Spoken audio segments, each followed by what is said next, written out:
बिस्मिल्लाहिर्रहमानिर्रहीम। Today's topic of discussion is neoplasia. Neoplasia के ऊपर पार्ट 1, पार्ट 2 और पार्ट 3 वीडियो ऑलरेडी अपलोड कर चुके हैं। ठीक है, अब मोस्टली लोग करते क्या है, मोस्टली लोग वीडियो को स्टार्ट करने के बाद देखती है कि वीडियो में क्या है, फिर इसको छोड़ छाड़ के भाग जाती है। ठीक है, तो इससे शायद आपका इतना नुकसान ना होता हो, लेकिन मेरा नुकसान हो जाता है क्योंकि उस वीडियो की रीच बढ़ नहीं पाती। ओके, क्योंकि आप शुरू में ही वीडियो को छोड़ के भाग जाते हो। चलो स्टार्ट करते हैं अपने टॉपिक को। तो न्यू प्लेजिया वाले टॉपिक के ऊपर हमने पार्ट 1, पार्ट 2, पार्ट 3 वाले फ्लो चार्ट्स को कवर कर लिया था। वैसे अगर हम रॉबिन को फॉलो करते हो तो फिर दरमियान में जो टॉपिक्स आते हैं ना, उन टॉपिक्स में लाइक हमने प्रीवियस वीडियो में मेटास्टेसिस को कवर कर लिया था। फिर इसके बाद एपिडेमियोलॉजी ऑफ कैंसर आता है। ठीक है, जो इतना इंपॉर्टेंट नहीं है, लेकिन इन्वायरमेंटल फैक्टर कैसे क्यों आ सकता है, ये वाला टेबल इंपॉर्टेंट है, ये वाला टेबल इंपॉर्टेंट है। लेकिन मैं यही कह रहा हूँ कि इनमें से क्या फ्लो चार्ट बनेंगे। अगर बनते हैं तो कुछ इंपॉर्टेंट इन्फॉर्मेशन मुझे अगर मिलती है इन टेबल्स में से तो मैं इन पर वीडियो बना दूंगा। लेकिन अब मैं डायरेक्टली यहाँ से स्टार्ट करने वाला हूँ कैंसर के सेलुलर और मॉलिक्यूलर हालमार्क्स को। ठीक है, ओके, तो स्टार्ट करते हैं सेलुलर और मॉलिक्यूलर हालमार्क्स ऑफ कैंसर। इस टॉपिक के अंदर मैंने कैंसर सेल के हालमार्क्स को और इसके अलावा कुछ 2 इनेबलिंग कैरेक्टरिस्टिक्स को पढ़ना है जो हालमार्क्स होते हैं सेलुलर और मॉलिक्यूलर लेवल पे देखने को मिलते हैं। इन हॉलमार्क्स के अलावा कुछ इनेबलिंग कैरेक्टरिस्टिक्स भी होती है। अब हॉलमार्क्स की डेफिनेशन क्या होती है? ओके, अब हॉलमार्क्स किसी भी पार्टिकुलर सब्जेक्ट या सेल फिजियोलॉजी की फंडामेंटल चेंजेस को बोलते हैं। अब ये फंडामेंटल चेंजेस जो कैंसर की पैथोलॉजी के अंदर आपने पढ़नी है, उन सबको पढ़ोगे, इन सबको कहोगे हॉलमार्क्स। अब हॉलमार्क्स सेलुलर लेवल पे भी होते हैं, मॉलिक्यूलर लेवल पे भी होते हैं। ठीक है, और ये हॉलमार्क्स 8 होती है। जबकि इनेबलिंग कैरेक्टरिस्टिक्स होती है जो कैंसर को ट्रांसफॉर्म करने में हेल्प करती है और ट्यूमर की प्रोग्रेशन करवा देती है। ठीक है, जबकि फंडामेंटल चेंजेस कार्सिनोजेनेसिस के अंदर उसको हॉलमार्क्स बोलते हैं, जबकि ट्रांसफॉर्मेशन और प्रोग्रेशन वाली चेंजेस को इनेबलिंग कैरेक्टरिस्टिक्स बोलते हैं। जो इनेबलिंग कैरेक्टरिस्टिक्स है ये 2 इन नंबर है, जबकि हॉलमार्क्स 8 होते हैं। इनको आपने अच्छे तरीके से याद कर लेना है, आपको ये फिंगर टिप्स भी होने चाहिए सारे हॉलमार्क्स। एटलीस्ट इनकी बेशक थ्योरी ना आती हो, एक्सप्लेनेशन आती हो, लेकिन इनकी हेडिंग्स तो आनी चाहिए ना। पहला हॉलमार्क है self sufficiency in the growth signal. दूसरा insensitivity to the growth inhibitory signal. तीसरा अल्टर्ड सेलुलर मेटाबॉलिज्म है जिसको वारबर्ग इफेक्ट बोलते हैं। चौथा इवेजन ऑफ एपोप्टोसिस है। पांचवा कैंसर सेल के पास लिमिटलेस रेप्लिकेटिव पोटेंशियल होती है जिसको इमॉर्टैलिटी बोलते हैं। इसके बाद ये पांचवा था। इसके बाद सस्टेन्ड एंजियोजेनेसिस है और छठा होता है नंबर 7 है इन्वेजन और मेटास्टेसिस करना, और नंबर 8 होता है होस्ट इम्यून रिस्पॉन्स को इवेट करना। तो ये 8 हॉलमार्क्स होते हैं जो कैंसर के आपने पढ़ने हैं। कुछ इसके अलावा कुछ इनेबलिंग कैरेक्टरिस्टिक्स भी होती है लाइक जीनोमिक इंस्टेबिलिटी और इन्फ्लेमेशन। थोड़ा सा मैं आपको बता देता हूँ, ओवरव्यू दे देता हूँ। सेल्फ सफिशिएंसी के अंदर आपने क्या क्या पढ़ना है। सेल्फ सफिशिएंसी, ओके, तो सेल्फ सफिशिएंसी का मतलब है कि जो ट्यूमर होते हैं वो किस तरह से अपने ग्रोथ सिग्नल पर सेल्फ सफिशिएंट होते हैं, यानी इनको ग्रोथ सिग्नल दो या ना दो अपनी ग्रोथ को नहीं छोड़ेंगे, सेल्फ सफिशिएंट होते हैं, इंडिपेंडेंट होते हैं अपने ग्रोथ के मैनर में। यानी अगर आप एक्सटर्नल स्टिमुलस को, चाहे वो स्टिमुलेटरी था चाहे वो इनहिबिटरी था, यानी स्टिमुलेटरी को निकाल दो, इनहिबिटरी अप्लाई कर दो, लेकिन इनकी ग्रोथ के ऊपर कोई इफेक्ट नहीं पड़ने वाला, इंडिपेंडेंट हो गया। इस टॉपिक के अंदर आपने प्रोटो ऑन्कोजीन पढ़ना है, ऑन्कोजीन पढ़ना है, ऑन्को प्रोटीन पढ़नी है। जो प्रोटो ऑन्कोजीन होते हैं ये नॉर्मल सेलुलर प्रोटीन है। प्रोटो मीनिंग इनएक्टिव है। नॉर्मल सेलुलर जीन होते हैं जो सेल की ग्रोथ को, सेल की प्रोलिफरेशन को कंट्रोल करते हैं। इसके बाद आते हैं ऑन्कोजीन जो प्रोटो ऑन्कोजीन की म्यूटेटेड या ओवर एक्सप्रेस्ड फॉर्म होती है। स्पेसिफिकली हमें कह सकता हूँ गेन ऑफ फंक्शन म्यूटेशन, क्योंकि अगर मैंने कार्सिनोजेनेसिस करवानी है तो कार्सिनोजेनेसिस करवाने के लिए मुझे ट्यूमर सप्रेसर जीन के अंदर लॉस ऑफ फंक्शन म्यूटेशन और प्रोटो ऑन्कोजीन या ऑन्कोजीन के अंदर गेन ऑफ फंक्शन म्यूटेशन करवानी है। ओके, तो जो ऑन्कोजीन्स होते हैं ये प्रोटो ऑन्कोजीन के mutated, specifically gain of function mutation या ओवर एक्सप्रेस्ड वैरायटी होती है, यानी कि वेरिएंट होते हैं। ओके, और ये ऐसे जीन होते हैं जो ऑटोनोमसली काम करते हैं, खुद ब खुद काम करते रहते हैं। जिस तरह ऑटोनोमिक नर्वस सिस्टम होता है इनवॉलंटरी काम करता है, तो ये ऑटोनोमसली काम करते हैं प्रोटो ऑन्कोजीन, और ये ग्रोथ प्रोमोटिंग सिग्नल्स के ऊपर इंडिपेंडेंट हो जाते हैं, अपनी डिपेंडेंस को छोड़ देते हैं। इन शॉर्ट अगर आप ग्रोथ प्रोमोटिंग स्टिमुलस को निकाल दोगे तब भी अपनी ग्रोथ को नहीं छोड़ेंगे। इसी हॉलमार्क को बोलते हैं self sufficient in the growth signal. आपको पता है कि प्रोटो ऑन्कोजीन से बन गया ऑन्कोजीन, क्या करवाई आपने, गेन ऑफ फंक्शन म्यूटेशन करवाई या ट्रांसलोकेशन करवाई या ओवर एक्सप्रेशन करवा दिया, बन गया ऑन्कोजीन। ऑन्कोजीन ने ऑन्को प्रोटीन बनानी है।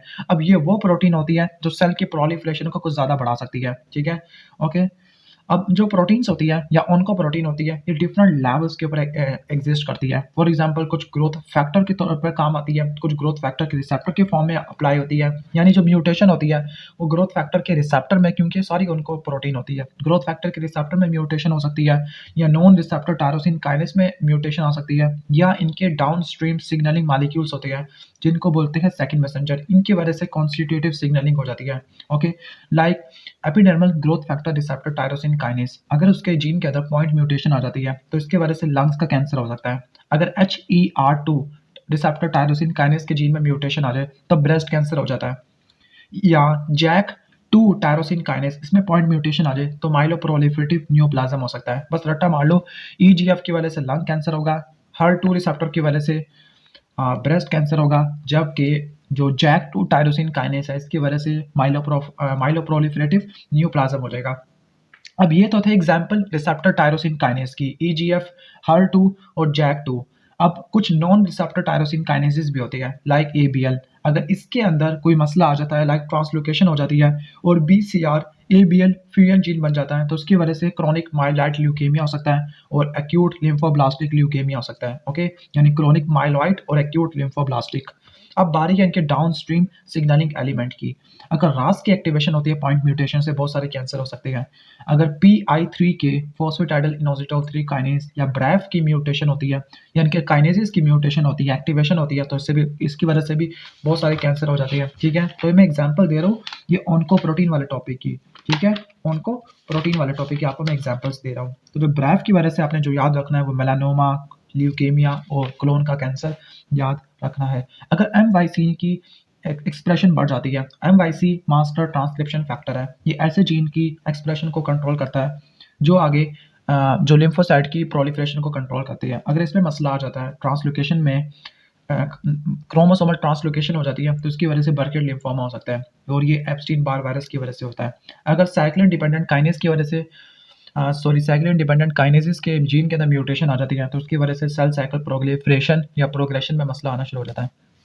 इन शॉर्ट, जो ऑन्कोप्रोटीन होती है वो डिफरेंट लेवल के ऊपर ख़राब हो जाती है, लाइक रिसेप्टर के मामले में भी आके ख़राब हो सकती है, या फिर वो, अगर मैं आपको इस टॉपिक में बताना चाहूँ, ठीक है, जो ऑन्कोप्रोटीन होती है ये, यस, रिसेप्टर के मामले में जी प्रोटीन है, नॉच है, हैज होगा। ओके, तो इन सब पे कहीं पे भी मसला आ सकता है उनका प्रोटीन के हवाले से। अब जो दूसरा हाल मार्क है उसका नाम है insensitivity to growth inhibitory signal. इसके अंदर गेन ऑफ फंक्शन म्यूटेशन होती थी ऑन्कोजीन की, इसमें लॉस ऑफ फंक्शन म्यूटेशन होती है ट्यूमर सप्रेसर जीन की। इसके अंदर दो ट्यूमर सप्रेसर जीन का आपने नाम याद रखना है। वो दो ट्यूमर सप्रेसर जीन जिनका आपने रट्टा मारना है, एक है रेटिनोब्लास्टोमा और दूसरा होता है P53। वैसे इसके अलावा भी बहुत सारे होते हैं, लेकिन रेटिनोब्लास्टोमा और P53 का रट्टा मारना है। जब कहते हैं कि रेटिनोब्लास्टोमा की हाइपोफॉस्फोरिलेशन होती है, यानी इसमें फॉस्फेट रिलेटिवली कम होता है, तो जो रेटिनोब्लास्टोमा है एंटी प्रोलिफरेटिव इफेक्ट प्रोड्यूस करता है। किस तरह से कि ये इनोगेशन फैक्टर 2 पे जाके बाइंड करेगा, जो कि ट्रांसक्रिप्शन फैक्टर होते हैं। ऐसे ट्रांसक्रिप्शन फैक्टर होते हैं जो सेल साइकिल को कंट्रोल करते हैं, सेल साइकिल की प्रोग्रेशन को या ट्रांजिशन को कंट्रोल करते हैं, specifically G1 to S phase transition को कंट्रोल करते हैं। ओके, लेकिन अगर रेटिनोब्लास्टोमा जीन के अंदर लॉस ऑफ फंक्शन म्यूटेशन हो जाती है, या साइक्लिन डिपेंडेंट काइनेज 4 और D के अंदर एम्प्लीफिकेशन हो जाती है, या लॉस ऑफ फंक्शन म्यूटेशन हो जाती है इनके काइनेज इनहिबिटर की, फॉर एग्जांपल P16 है और INK4A है, या वायरल ऑन्कोप्रोटीन होती है जो रेटिनोब्लास्टोमा को बाइंड करने के बाद इनहिबिट कर देती है, लाइक ह्यूमन पैपिलोमा वायरस की E7 होती है, जो E6 होती है P53 पे जाके बाइंड करती है। तो ये तो बात होगी रेटिनोब्लास्टोमा की। अब बारी है P53 की। जो रेटिनोब्लास्टोमा है, रेटिनोब्लास्टोमा को हम कहते हैं गवर्नर ऑफ प्रोलिफरेशन, लेकिन जो P53 होता है उसको गार्डियन ऑफ जीनोम बोलते हैं। जो P53 होता है ये सेंट्रल मॉनिटर होता है किसका, स्ट्रेस का, कि सेल के अंदर जब भी कोई स्ट्रेस होता है तो ये एक्टिवेट हो जाता है, स्पेसिफिकली बाय एनॉक्सिया, हाइपोक्सिया या म्यूटेटेड ऑन्कोप्रोटीन है या डीएनए डैमेज है, इसकी वजह से P53 एक्टिवेट हो जाएगा। P53 ऐसे जीन को कंट्रोल करता है जो सेल साइकिल की अरेस्ट को कंट्रोल करती है, डीएनए रिपेयर वाला जीन है, सेलुलर सेनीसेंस है और अपप्टोसिस है। तो चार को रट्टा मार लेना, ठीक है। दोबारा बता देता हूँ वो चार कौन कौन से हैं। सेल साइकिल अरेस्ट वाले हैं जीन्स या प्रोटीन, डीएनए रिपेयर वाली प्रोटीन्स हैं, सेलुलर सेनीसेंस जिसको सेलुलर एजिंग या सेल की जो रेप्लिकेशन स्टॉप हो जाती है उसको बोलते हैं, और एपोप्टोसिस होती है। फॉर एग्जांपल डीएनए का डैमेज होता है या नॉक्सिया होता है, या फिर इनकी एक्युमुलेशन हो जाती है ऑन्कोप्रोटीन की। ओके, तो इस केस में होता क्या है, तो इसको सेंस करते हैं एटीएम एटीआर प्रोटीन। जब एटीएम एटीआर प्रोटीन P53 की फॉस्फोरिलेशन करती है तो ये अपने इनहिबिटर से रिलीज हो जाता है। इसके इनहिबिटर का नाम है MDM2। जब ये MDM2 से रिलीज हो जाएगा, मैं स्पेसिफिकली आपको मैं बुक से दिखा देता हूँ ताकि आपको समझ आ जाए, ठीक है। ओके, तो अगर आप यहाँ पे देखोगे, तो ये थी रेटिनोब्लास्टोमा की। अगर आप यहाँ पे देखोगे तो जो P53 है, ठीक है, पहले डीएनए डैमेज हुआ तो उसको सेंस किसने किया, उसको सेंस किया एटीएम एटीआर ने। तो इसकी वजह से क्या हुआ, P53 की एक्युमुलेशन होना शुरू होगी, यानी P53 अपने इनहिबिटर से रिलीज हो गया। P53 डीएनए पे जाके बाइंड करेगा और डीएनए पे बाइंड करने के बाद ऐसी प्रोटीन की अप रेगुलेशन करेगा जो सेल के साइनेसिस को, एपोप्टोसिस को, डीएनए रिपेयर को और सेल साइकिल अरेस्ट को कंट्रोल करती है। फॉर एग्जाम्पल यहाँ पर ये लिखा है कि ये cyclin dependent kinase P21 inhibitor को एक्टिवेट कर देगा जो कि सेल साइकिल अरेस्ट करवा देगा, ठीक है। ओके, इसके अलावा जो जब सेल साइकिल अरेस्ट हो जाएगा तो सेल का रिपेयर में जाना काफ़ी ज़्यादा आसानी हो जाएगी, यानी सेल साइकिल स्टॉप हो जाएगी, सेल रिपेयर की तरफ जाना शुरू कर देगा। लेकिन अगर डीएनए रिपेयर नहीं हो सकता तो P53 क्या करेगा, एडिशनल इवेंट्स करवा देगा जो कि सेलुलर सेनेसेंस करवा देंगे या एपोप्टोसिस करवा देंगे, या तो सेल स्टॉप हो जाएगा या फिर सेल की डेथ हो जाएगी। लेकिन अगर TP53 के अंदर लॉस ऑफ फंक्शन म्यूटेशन हो जाती है तो इसकी वजह से एक सिंड्रोम होगा जिसको बोलते हैं लीव-फ्रोमानी सिंड्रोम। लीव-फ्रोमानी सिंड्रोम के अंदर क्या होता है, TP53 की एक डिफेक्टिव कॉपी होती है और बहुत सारे वैरायटी ऑफ कैंसर होती है। इसको इनएक्टिवेट करने वाली E6 होती है ह्यूमन पैपिलोमा वायरस की। ओके, ठीक है, तो ये तो हो गया ट्यूमर सप्रेसर जीन के बारे में चंद बातें। ओके, इसके अलावा कुछ और भी जो ट्यूमर सप्रेसर जीन होते हैं रेटिनोब्लास्टोमा के अलावा, लेकिन उनके सिर्फ नाम रट्टा मार लेना, लाइक APC है, ई कैटारिन है, क्योंकि एग्जाम में 4-5 ट्यूमर सप्रेसर जीन के नाम पूछी जाती है, ठीक है। ट्रांसफॉर्मिंग ग्रोथ फैक्टर बीटा है, PTEN है, VHL है, तो इनके नाम को रट्टा मार लेना। ओके, तो ये तो हो जाएगा ट्यूमर सप्रेसर जीन का। अब इसके बाद है अल्टर्ड सेलुलर मेटाबॉलिज्म। अब ट्यूमर के अंदर एक स्पेशलाइज्ड टाइप की ग्लाइकोलाइसिस होती है। कुछ लोग कहते हैं एनारोबिक ग्लाइकोलाइसिस, लेकिन रॉबिन कहती है एरोबिक ग्लाइकोलाइसिस, जिसको वारबर्ग इफेक्ट बोलते हैं।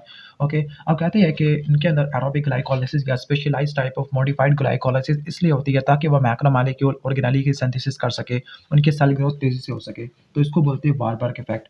जो वारबर्ग इफेक्ट होता है ये प्रो ग्रोथ मेटाबॉलिज्म की फॉर्म होती है जो ग्लाइकोलाइसिस को फेवर करती है ओवर ऑक्सीडेटिव फॉस्फोरिलेशन, यानी जो कैंसर सेल होती है वो ऑक्सीडेटिव फॉस्फोरिलेशन को यूज़ नहीं करते बल्कि ग्लाइकोलाइसिस को यूज़ करती है। अब होता क्या है कि जब ग्रोथ फैक्टर्स होते हैं, ओके, नॉर्मल सेल के अंदर, ओके, तो उनके अंदर भी वारबर्ग इफेक्ट होना शुरू हो जाता है, यानी ये इंड्यूस हो सकती है नॉर्मल सेल में by the exposure to the growth factor. और कैंसर के अंदर अगर कोई ड्राइवर म्यूटेशन होती है, प्रोटॉन को जीन की म्यूटेशन होती है, तब ये पैटर्न बहुत फिक्स हो जाता है। जैसे मेनी जो बहुत सारी उनका प्रोटीन होती है, लाइक रास है, MYC है, इनके रिसेप्टर्स होते हैं, ओके, तो वो वारबर्ग इफेक्ट को कंट्रीब्यूट करते हैं, ठीक है। अब इसकी वजह से यहाँ पे एक म्यूटेटेड एंजाइम होता है जिसको बोलते हैं क्या बोलते हैं उसको, आइसोसिट्रेट डिहाइड्रोजिनेस। ओके, तो जो आइसोसिट्रेट डिहाइड्रोजिनेस है इसमें म्यूटेशन आ जाती है जिसकी वजह से उनको मेटाबोलाइट की फॉर्मेशन ज़्यादा हो सकती है। ये उनको मेटाबोलाइट आगे इनके मैक्रोमोलेक्यूल की ऑर्गेनेली की फॉर्मेशन करवा देती है और इसके अलावा कुछ ऐसे जीन की एक्सप्रेशन को कंट्रोल करते हैं जो उनको जेनिक होते हैं। इसके बाद नंबर 4 है इवेनियन ऑफ सेल डेथ या एपोप्टोसिस। कैंसर करते क्या है, कैंसर कहते हैं कि मैंने मरना नहीं है बल्कि मैंने जीना है, तो एवेनियन ऑफ एपोप्टोसिस करवा देती है, एपोप्टोसिस को इवेट कर देती है। आपको पता है कि एपोप्टोसिस के 2 मैकेनिज्म होते हैं, इंट्रिंसिक और एक्सट्रिंसिक पाथवे होती है। दोनों की वजह से प्रोटियोलिटिक कैस्पेस की एक्टिवेशन होती है जो सेल को डिस्ट्रॉय कर देती है, लेकिन जो ज़्यादा इंपॉर्टेंट मैकेनिज्म होता है वो इंट्रिंसिक वाला होता है। लेकिन अगर ऐसे लीजेंस या ऐसी म्यूटेशन जो इंट्रिंसिक वाले को इनएक्टिवेट कर दे तो कैंसर के अंदर एपोप्टोसिस ही नहीं हो पाएगी, ठीक हो गया। फॉर एग्जांपल जो BCL2 है जिसको एंटी एपोप्टोटिक जीन है वो ओवर एक्सप्रेस हो जाती है, ठीक है, इन 14-18 और ट्रांसलोकेशन के अंदर, ओके, जिसकी वजह से बी सेल लिम्फोमा देखने को मिलता है। इसके बाद है लिमिटलेस रेप्लिकेटिव पोटेंशियल। जो ट्यूमर होते हैं इनकी अनरिस्ट्रिक्टिव प्रोलिफरेटिव कैपेसिटी होती है, इनके पास स्टेम लाइक प्रॉपर्टी होती है। इस स्टेम लाइक प्रॉपर्टी की वजह से इनके पास टीलोमेरेज होता है। टीलोमेरेज कहते हैं कि एक मतलब सेल डिवाइड करता है ना तो उसके जो टीलोमेर होते हैं, जो एंड्स ऑफ क्रोमोसोम है वो लॉस होना शुरू हो जाते हैं और एक वक्त आता है कि सेल अपनी डिवीजन को स्टॉप कर देता है। लेकिन कैंसर के पास टीलोमेरेज होता है जो टीलोमेर को रीजनरेट करता रहता है जिसकी वजह से रुकेगा नहीं, ठीक है। तो उनके पास स्टेम सेल लाइक प्रॉपर्टी होती है क्योंकि इनके पास टीलोमेरेज एंजाइम होता है। ओके, इसके बाद है सस्टेन्ड एंजियोजेनेसिस है। सिस्टेड एंजियोजेनेसिस और वेस्कुलोजेनेसिस में ये फ़र्क होता है कि वेस्कुलोजेनेसिस में प्राइमरी वेसल की फॉर्मेशन होती है, एंजियोजेनेसिस में सेकेंडरी वेसल की फॉर्मेशन होती है, ठीक है। अब ट्यूमर को वेसल की ज़रूरत इसलिए पड़ती है क्योंकि जो वेस्कुलराइजेशन होती है, ये उनको न्यूट्रिएंट प्रोवाइड करती है, न्यूट्रिएंट्स इनकी ग्रोथ होगी, ओके। और ये जो वेस्कुलराइजेशन या एंजियोजेनेसिस होती है, ये एक बैलेंस के ऊपर डिपेंड करती है कि एंजियोजेनिक फैक्टर कितने हैं और एंटी एंजियोजेनिक फैक्टर कितने हैं, जो ट्यूमर और स्ट्रोमल सेल से प्रोड्यूस होती है। अब होता क्या है कि ट्यूमर तेज़ी से प्रोलिफरेट कर रहा है तो हाइपोक्सिया होता है। हाइपोक्सिया एंजियोजेनेसिस को स्टिमुलेट करवाता है, ठीक है, हाइपोक्सिया इंड्यूसिबल फैक्टर के ज़रिए। इसके अलावा कुछ और भी प्रोटॉन को जीन होती है जो डायरेक्टली क्या कर देती है, उसको स्टिमुलेट कर देती है, ठीक है। किसको स्टिमुलेट कर देती है? वेस्कुलर एंडोथेलियल ग्रोथ फैक्टर को, जो आगे एंजियोजेनेसिस को स्टिमुलेट करेगा। इसकी बात है इन्वेजन एंड मेटास्टेसिस होती है। अब कैंसर सेल के पास इन्वेजन और मेटास्टेसिस वाली प्रॉपर्टी होती है, ठीक है। इसको डिटेल से हम बाद में पढ़ेंगे, ओके। फिर इसके बाद है ability to evade host immune system है कि जो ट्यूमर सेल होती है उनमें अल्टरेशन आती रहती है जिसकी वजह से होस्ट की इम्यूनिटी से बच जाती है, ओके। यानी जो ट्यूमर सेल होती है नॉर्मली इम्यून सिस्टम इनको रिकॉग्नाइज करता है as a non self and destroyed होती है, लेकिन जो एंटी ट्यूमर एक्टिविटी होती है वो सेल मीडिएटेड मैकेनिज्म के जरिए होती है। यानी जो ट्यूमर की एंटीजन होती है वो सेल सरफेस के ऊपर एक्सप्रेस होती है बाय MHC1 और इनको रिकॉग्नाइज करता है साइटोटॉक्सिक टी सेल। लेकिन अगर क्या करे, ट्यूमर करता क्या, ट्यूमर MHC1 की एक्सप्रेशन को ही लॉक देगा जिसकी वजह से इसकी डिग्रेडेशन नहीं हो पाती, ठीक है। तो ये थे 8 हाल मार्क्स ऑफ कैंसर। इसके अलावा 2 इनेबलिंग कैरेक्टरिस्टिक्स होती है, ओके। वो 2 इनेबलिंग कैरेक्टरिस्टिक्स कौन कौन सी होती है? जीनोमिक इंस्टेबिलिटी है और इसके बाद इन्फ्लेमेशन होती है, कैंसर प्रमोटिंग इन्फ्लेमेशन, ठीक हो गया। तो ये कुछ ये इनेबलिंग कैरेक्टरिस्टिक्स है और ये हॉल मार्क्स ऑफ कैंसर होते हैं। अगर आपको वीडियो अच्छी लगी है तो वीडियो को लाइक कर देना, चैनल पे नहीं हो तो सब्सक्राइब कर देना। मिलते हैं नेक्स्ट वीडियो में, तब तक के लिए अल्लाह हाफिज़।